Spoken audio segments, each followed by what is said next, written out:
ขับรถชนบ้านเรือนประกันไม่จ่ายจริงหรือในกรณีที่ขับรถแหกโค้งไปชนบ้านเรือนได้รับความเสียหาย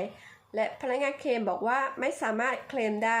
ไม่จริงนะคะเพราะว่าในประกันภาคสมัครใจทุกชั้นไม่ว่าจะเป็นชั้น1 2บวก3บวกและ3จะมีความคุ้มครองในหมวดนี้อยู่คือหมวดความรับผิดต่อทรัพย์สินบุคคลภายนอกซึ่งประกันก็จะจ่ายแทนเรานะคะ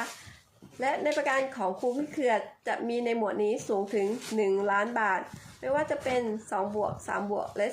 3ด้วยรักจากครูพี่เครือประกันภัยครบวงจรทีมอาจารย์แดงค่ะ